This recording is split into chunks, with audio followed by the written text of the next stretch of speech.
EPFO pension உயர்வு குறித்து சற்று முன் வெளியான முக்கியமான அறிவிப்பு பற்றி தான் இந்த வீடியோவில் நம்ம பார்க்க போகிறோம். இபிஎஃப்ஓ குறைந்தபட்ச ஓய்வூதிய உயர்வு குறித்து பல தகவல்கள் வெளியிடப்பட்டுள்ளது.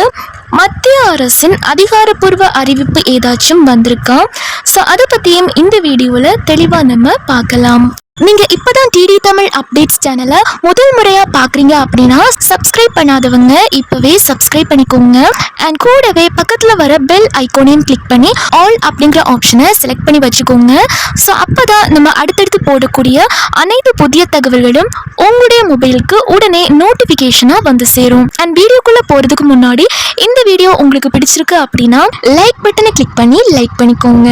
ஆரம்பத்தில் பார்த்தீங்க அப்படின்னா இந்த இபிஎஃப்ஓ பென்ஷன், அதாவது குறைந்தபட்ச பென்ஷனை 2000 ரூபாயில இருந்து 3000 ரூபாய் வரைக்கும் உயர்த்துவது குறித்து பேசப்பட்டுச்சு. இது குறித்து பல ஆலோசனைகள் நடைபெற்றது.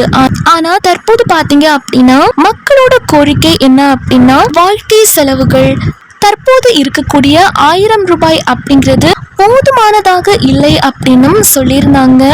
ஸோ அதனால பார்த்தீங்க அப்படின்னா அரசு இன்னொரு முக்கிய முடிவு எடுக்க போறதாகவும் சொல்லியிருக்காங்க. அது என்ன அப்படின்னா, இந்த குறைந்தபட்ச ஓய்வூதியத்தை 1000 ரூபாயில இருந்து 5000 ரூபாய்க்கு மேல் உயர்த்துவது குறித்து நிபுணர்கள் ஆலோசித்து வருவதாகவும் சொல்லியிருக்காங்க.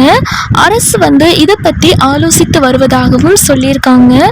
ஸோ 5000 ரூபாய்க்கு மேலேயும் உயர்த்துவதற்கான வாய்ப்புகள் இருக்கு அப்படின்னும் சொல்லியிருக்காங்க. ஸோ இதை பற்றி தான் இப்போ நம்ம பார்க்க போகிறோம். இதுக்கு முன்னாடி பார்த்தீங்க அப்படின்னா 2000 ரூபாய், 3000 ரூபாய், இப்போ 5000 ரூபாய், அண்ட் அதுக்கு முன்னாடி 7500 உயர்த்துவது குறித்தும் சில தகவல்கள் அப்படின்றது வெளியிடப்பட்டுச்சு.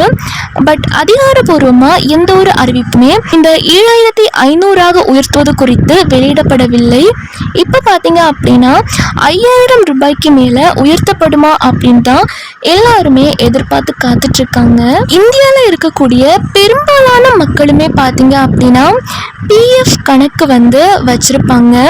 ப்ராவிடன்ட் ஃபண்ட் அப்படின்னு சொல்லக்கூடிய இந்த பிஎஃப் கணக்கு வச்சிருப்பாங்க. இது ஓய்வு கால சேமிப்புக்கானது மட்டுமல்ல, ஊழியர்களுக்கு பல சலுகைகளையும் தருகிறது. இதில் பலருக்கும் தெரியாத ஒரு முக்கிய சலுகையும் உள்ளது.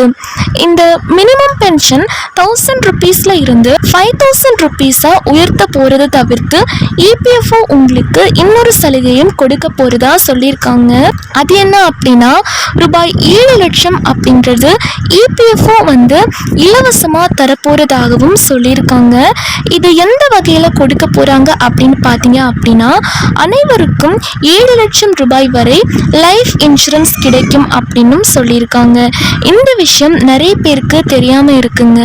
இந்த 7 லட்சம் இன்சூரன்ஸ் பணத்தை பெறதுக்கு நீங்க எந்தவித கூடுதல் பிரீமியமும் எந்த கட்டணமும் செலுத்த தேவையில்லை அப்படிங்கிறதையும் இபிஎஃப்ஓ சொல்லியிருக்காங்க. உங்களுக்கு பிஎஃப் கணக்கு இருந்தாலே இந்த 7 லட்சம் தானாக கிடைக்கும் அப்படின்னும் சொல்லியிருக்காங்க.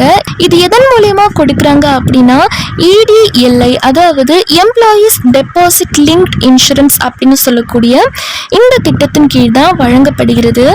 பிஎஃப் மற்றும் இபிஎஸ் சலுகைகளுக்கு அடுத்தபடியாக இடிஎல்ஐ அப்படின்னு சொல்லக்கூடிய 3வது முக்கிய சலுகையாக பிஎஃப் கணக்கின் வாயிலாக ஒவ்வொரு ஊழியர்களுக்கும் இந்த 7 லட்சம் அப்படிங்கிறது கிடைக்கிறது.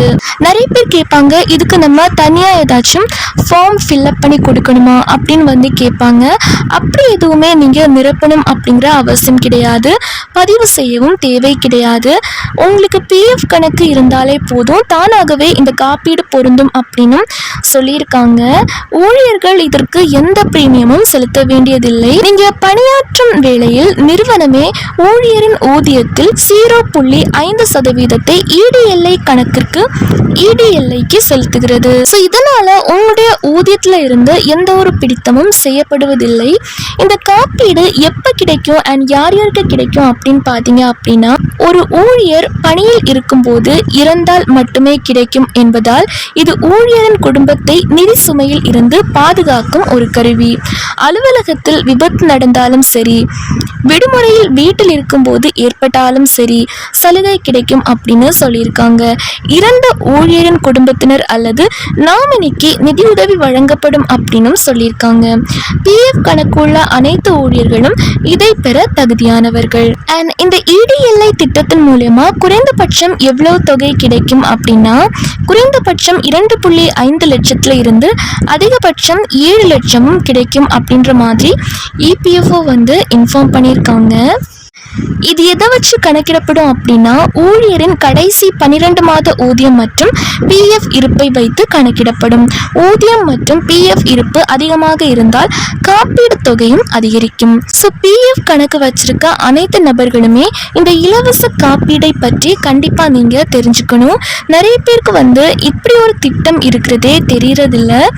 ஸோ அவங்க அதை பயன்படுத்தவும் தவறுறாங்க. EPFO குறைந்தபட்ச ஓய்வூதியம் உயர்த்துவது குறித்து என்ன மாதிரியான விவாதங்கள் மேற்கொள்ளப்பட்டுள்ளது அப்படிங்கிறத பற்றியும் இப்போ நம்ம பார்க்கலாம்.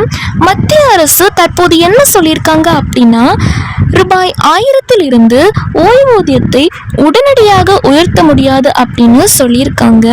இருப்பினும் வருகிற நாட்களில் ரூபாய் 7500 அல்லது ரூபாய் 5000 வரை உயர்த்த வாய்ப்புள்ளதாக செய்திகள் வெளியாகி இருக்கு. மேலும் இதை பற்றி பார்த்தீங்க அப்படின்னா மத்திய அறங்காவலர் குழு கூட்டங்களில் விவாதிக்கப்பட்டும் வருகின்றது. ஏன்னா இப்ப இருக்கக்கூடிய இந்த 1000 ரூபாய் அப்படிங்கிறது அத்தியாவசிய தேவைகளை பூர்த்தி செய்யக்கூட போதுமானதாக இல்லை என ஓய்வூதியதாரர்கள் தொடர்ந்து தெரிவித்து வருகின்றனர்.